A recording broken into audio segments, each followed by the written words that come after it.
Outro complexo que estimulou a fantasia dos primeiros kantianos foi o da relação entre moral e direito, segundo os princípios da filosofia crítica, visto que a doutrina de Kant a este respeito se fez esperar até 1797, quando finalmente publica seus princípios metafísicos da doutrina do direito, que ganha, aliás, imediatamente um comentário de um kantiano que não esconde sua surpresa com o texto de Kant, que não deduz o direito natural da moral, como muitos esperavam, mas separa cuidadosamente os dois domínios.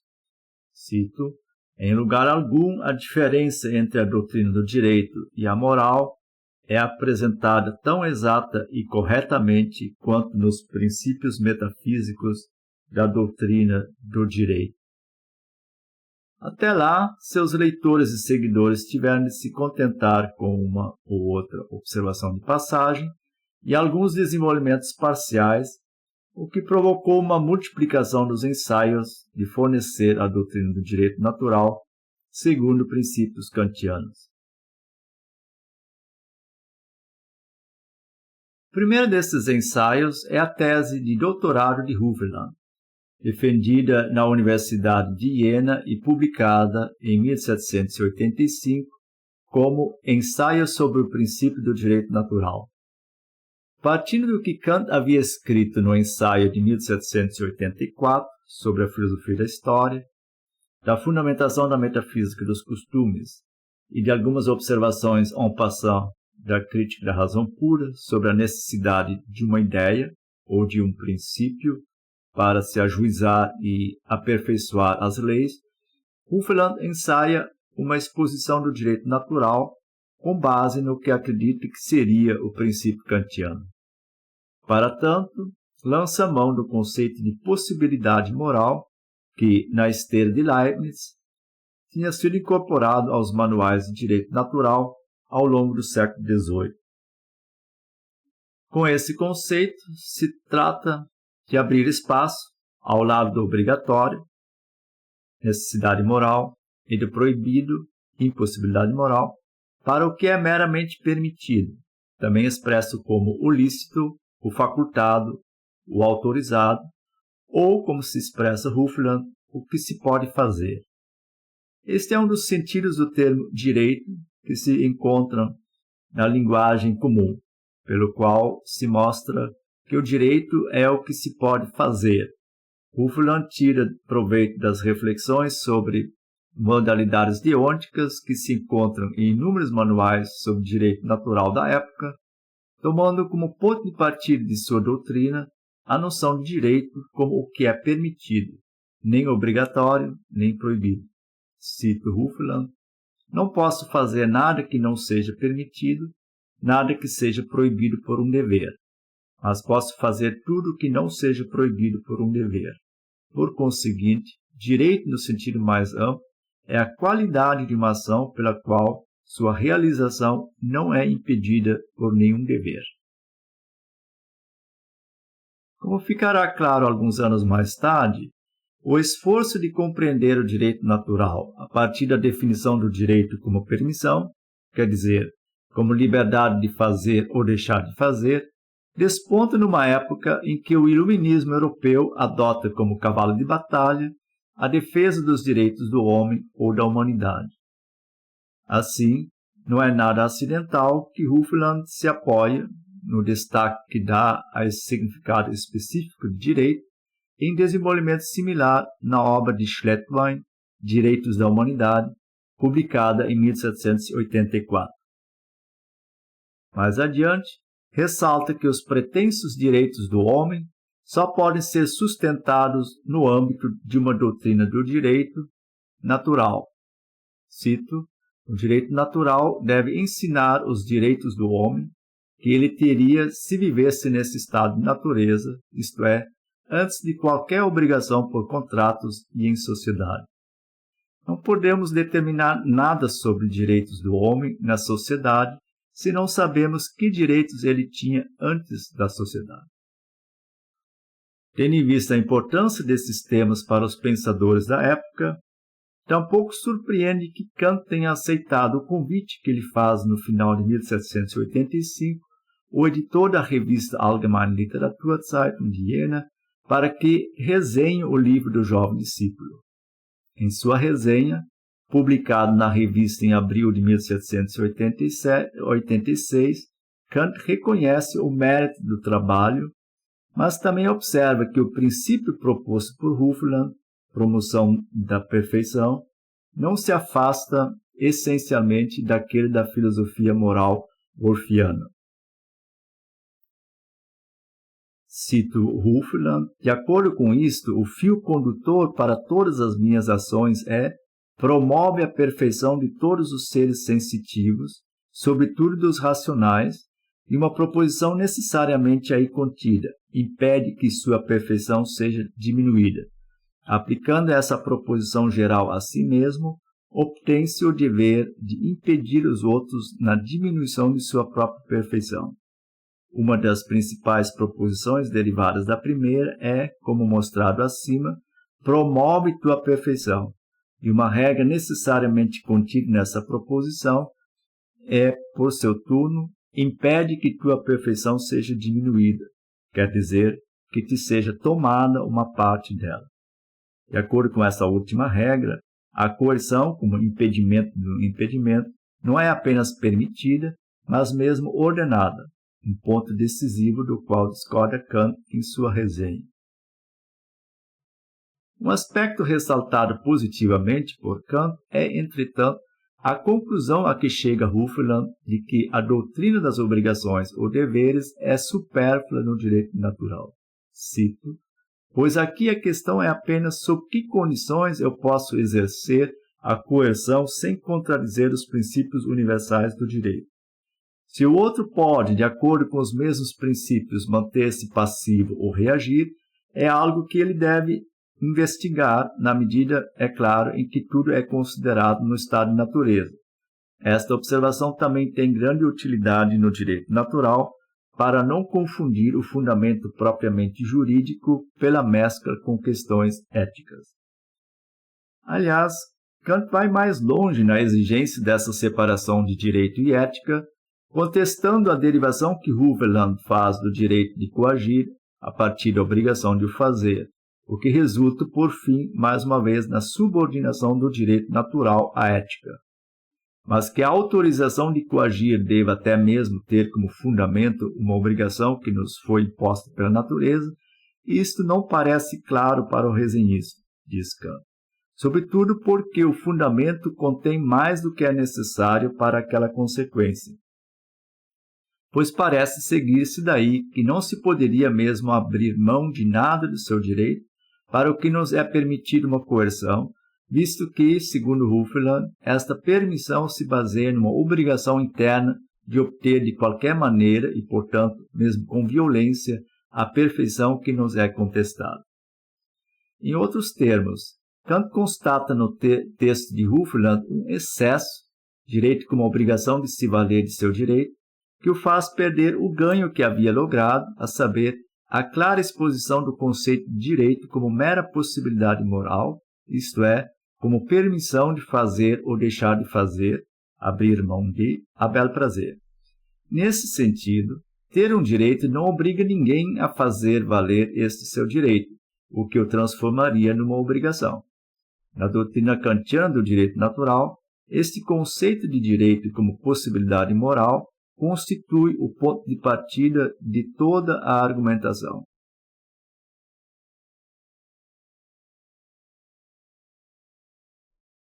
Isso ressalta indiretamente, aliás, também do desdobramento de uma nova constelação alemã envolvendo direito natural e direitos do homem, uma constelação que se forma a partir da Declaração dos Direitos do Homem no processo constituinte da Revolução Francesa, em agosto de 1789.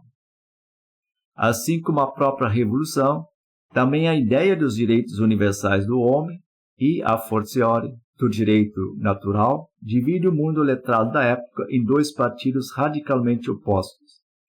Entre os alemães, este enfrentamento encontrou expressão no principal porta-voz do iluminismo alemão, a revista Berlinische Monatsschrift, que vinha noticiando a crise financeira da França mesmo antes da eclosão do movimento revolucionário e que naturalmente passou a informar sobre os acontecimentos revolucionários na medida em que chegavam as notícias de Paris. Falando pelos conservadores e oponentes da Revolução, Justus Moser publica na revista, em 1790, um artigo sobre o direito da humanidade como fundamento da nova Constituição francesa, no qual ironiza um suposto direito da humanidade que, segundo ele, não passa de uma ideia moral, boa para estimular a caridade, mas imprestável para orientar a política. Diz ele, deixamos aos teólogos igualar os homens sob a rubrica pobres pecadores. A este artigo responde, do lado dos defensores da Revolução Francesa, o jurista Karl Clauer, que publica no número seguinte da revista um artigo intitulado Também algo sobre o direito da humanidade, no qual, mesmo não querendo defender aquela famosa e exagerada teoria livresca do direito natural, assume o partido dos defensores dos direitos do homem.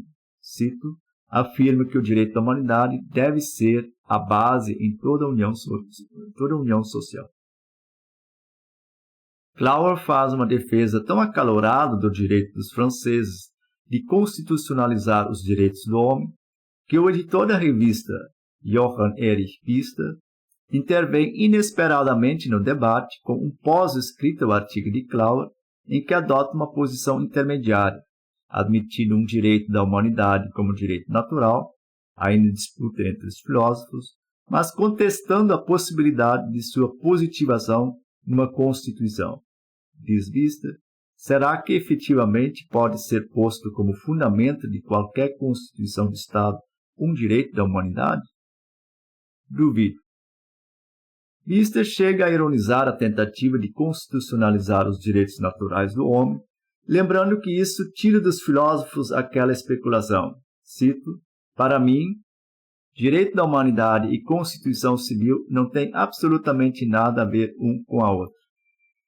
Resultado da confusão entre metafísica e legislação, direito natural e Constituição Civil seria que o povo agora quer aplicar os conceitos abstratos de igualdade e liberdade aos casos concretos da vida civil. Estas vozes céticas dos velhos acerca dos direitos do homem ou do direito natural, no momento em que a França mostrava na prática que as coisas podiam ser diferentes, certamente lançaram um desafio para os mais jovens, constatando-se nos anos seguintes uma proliferação dos ensaios de fundamentação do direito natural. No debate que prossegue na Berlinische Monatsschrift, intervém, em 1791, o jovem Friedrich Gentz, com uma fundamentação do direito diretamente inspirada em Kant, cuja lição sobre direito natural teve oportunidade de acompanhar em 1784, quando estudava na Universidade de Königsberg. Falando a linguagem da filosofia crítica, Gentz lamenta que ainda não tenha sido superado o ceticismo em relação aos princípios práticos, visto que estes têm sua origem na própria razão, cabendo à razão também dar conta deles. Ele mesmo se põe, então, a fornecer um tratamento crítico da origem do direito em princípios do direito natural, começando com o esclarecimento de alguns conceitos envolvidos. Cito Gentz, entende-se nas escolas filosóficas usualmente por natureza de uma coisa, sua essência. Nesse sentido exclusivamente filosófico, direito na natureza, ou melhor, direito natural, é o direito que cabe ao homem segundo sua natureza, isto é, segundo sua essência. Uma determinação que se segue, portanto, do simples conceito homem devidamente analisado, e na verdade deve seguir-se dele de tal maneira que sem ela não se pode tampouco pensar de maneira completa aquele conceito. A única dedução válida do direito natural será, por isso, aquela que mostra que o simples conceito da humanidade envolve necessariamente o conceito do direito. Do ponto de vista prático, entretanto, o homem se distingue essencialmente de todas as outras coisas por ser livre, como reza a antropologia de Rousseau e, já em sua esteira, de Kant. Este é o ponto de partida do raciocínio de Keynes. Cito: o conceito fundamental em toda a determinação prática do homem é o conceito da liberdade. Este conceito meramente negativo da liberdade, e mais não precisamos para o presente propósito, sem qualquer modificação ou ampliação arbitrária ou empírica, apenas estendido a mais seres, contém em si todos os elementos para o conceito do direito. O direito se segue da liberdade só na medida em que se pensa mais em um ser livre, pois um ser livre único não precisaria limitar externamente sua liberdade. Estendida a mais seres, a liberdade ilimitada seria anulada no conjunto pelos conflitos recíprocos, tornando contraditório o próprio conceito de liberdade. Esta contradição é resolvida pela razão com a ideia da liberdade universal. Cito Keynes: a razão não pode pensar uma multidão de seres livres sem pensar ao mesmo tempo a liberdade de cada um desses seres como limitada para o bem da liberdade de qualquer outro, isto é, da liberdade universal. A liberdade universal, ou concretamente, compatibilidade universal das vontades livres, constitui o princípio supremo da razão prática, qual seja o princípio da universalidade que, na filosofia moral kantiana, é apresentado como o único princípio da moralidade.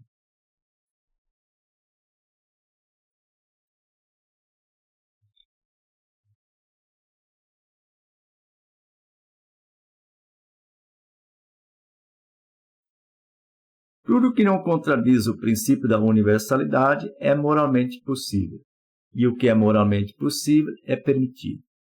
Da permissão geral de fazer ou deixar de fazer o que é compatível com a liberdade universal, se segue imediatamente a permissão de impor limites à liberdade dos outros, na medida em que esta tende a anular minha própria liberdade. Cito Keynes: assim, a razão também tem de permitir, isto é, tem de ser moralmente possível que cada um desses seres livres limite qualquer outro em sua liberdade, até onde é necessário para que sua própria liberdade não seja suprimida pela dos outros.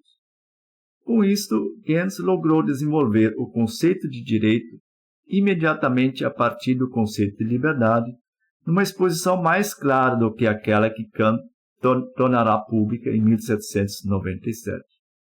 Direito é esta faculdade moral, a permissão, de um indivíduo de limitar a liberdade dos outros até onde é necessário para a preservação de sua própria liberdade.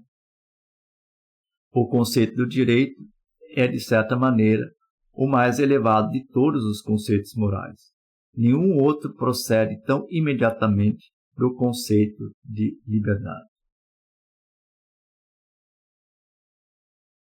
O que Reinhold propõe acerca do direito natural no segundo volume de suas cartas sobre a filosofia kantiana, 1792, não vai além do que Hufvudland e Gens já haviam logrado fazer, revelando ademais o leitor pouco versado em matéria jurídica, mas a partir dele se forma uma espécie de apostolado paulino dentro da corrente kantiana que ganhou um porta-voz na revista Philosophisches Journal, lançada em 1795 por Hufvudland, professor de filosofia da Universidade de Jena. A revista traz em números consecutivos uma série de ensaios de direito natural segundo princípios kantianos, a saber, Erhard, Maimon, Feuerbach, Reinhardt e novamente Erhard. A revista, corrigindo, não é de Hufvudland, mas de Needham. Uma vez obtido o conceito de direito, resta a Gens apenas expor o que dele se segue, obtendo uma lista de direitos naturais, direitos do homem ou, como sugere que se prefira, direitos originais, hoje é mais comum falar de direitos fundamentais.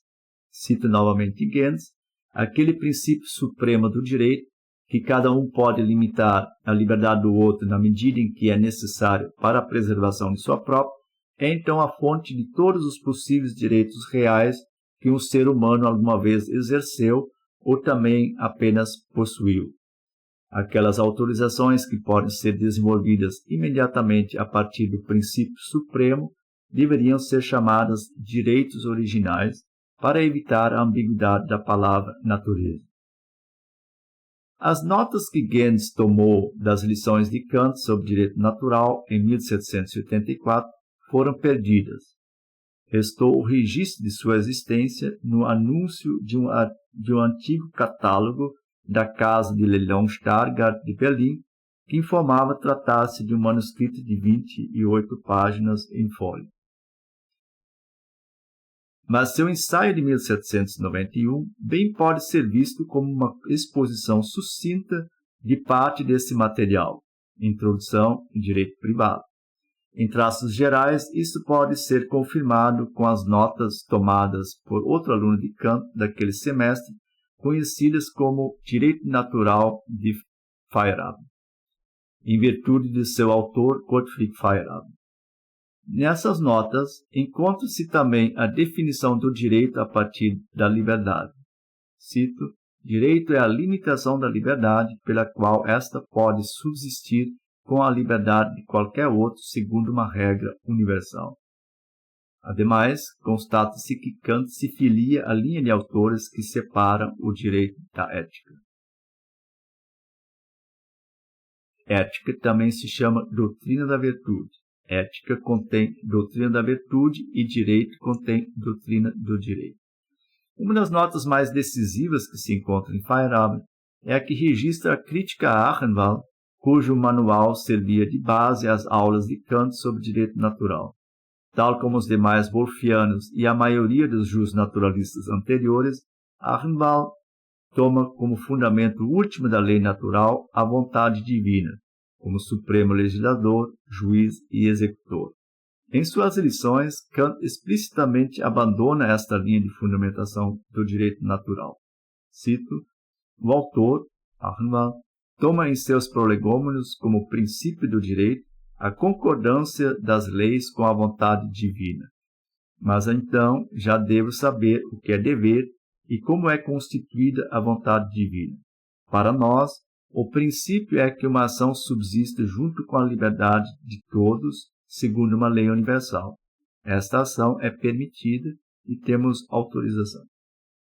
Ou seja, Kant propõe uma fundamentação imanente na própria razão que reconhece a universalidade como condição única para a justeza de uma ação livre. É bom lembrar que, nesse mesmo ano de 1784, Kant trabalha em sua fundamentação da metafísica dos costumes, na qual propõe sua moral da autonomia, quer dizer, fundamentada exclusivamente na autodeterminação da vontade, segundo o princípio da razão.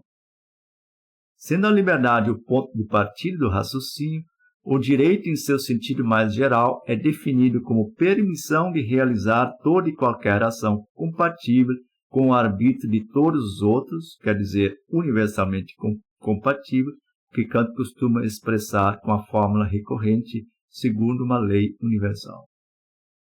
Desse conceito amplo de direito, segue-se o conceito de direito em sentido estrito como autorização de coagir os outros quando impedem ou visam impedir minha ação justa.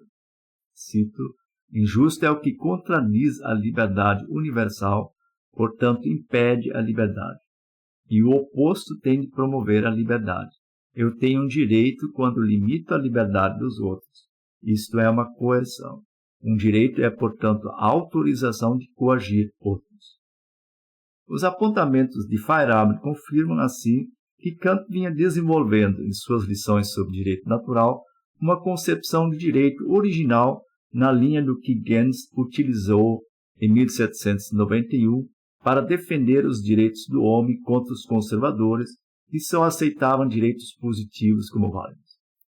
Com o processo legislador desencadeado pela Revolução Francesa, ganha urgência agora a questão da função do Estado na perspectiva de uma doutrina do direito original. Da parte de Kant, a mesma revista Berlinische Monatsschrift publicará em 1793 seu delineamento da doutrina do direito público na forma de uma crítica à doutrina do Estado de Hobbes. Enunciando como direitos originais que constituem os princípios do Estado jurídico ou civil a liberdade, a igualdade e a independência, Kant defende que tais princípios devem nortear a fundação de qualquer Estado que possa pretender ser legítimo, moralmente possível. Cito: esses princípios não são leis que o Estado já constituído outorga, mas segundo os quais tão somente é possível a fundação de um Estado de acordo com princípios racionais puros do direito humano externo. Claramente, portanto, Kant formula aqui condições de possibilidade, o que nesse contexto prático quer dizer condições de legitimidade do Estado, relacionando-o com a preservação dos direitos do homem. Confirmando o que Gens muito proveitosamente havia extraído de suas lições, Kant desenvolve o conceito do direito a partir do conceito da liberdade, obtendo inclusive um conceito do direito público como possibilitador da liberdade universal. Cito: o conceito de um direito externo em geral procede inteiramente do conceito da liberdade na relação externa dos homens entre si. Direito é a limitação da liberdade de cada um, a condição de sua concordância com a liberdade de qualquer outro, na medida em que essa é possível segundo uma lei universal. E o direito público é o conjunto das leis externas que tornam possível tal concordância generalizada. Para decidir que leis externas tornam possível a concordância universal das liberdades, a razão pura propõe a ideia de um contrato original, diz Kant, sobre o qual tão somente pode ser baseada uma Constituição civil, portanto, de fora a fora justa, e fundada uma república. A ideia do contrato original, de procedência wilsoniana, deve funcionar como princípio regulador de todo juízo em matéria jurídica e política, ou, como se expressa Kant, como pedra de toque da legitimidade de toda e qualquer lei pública.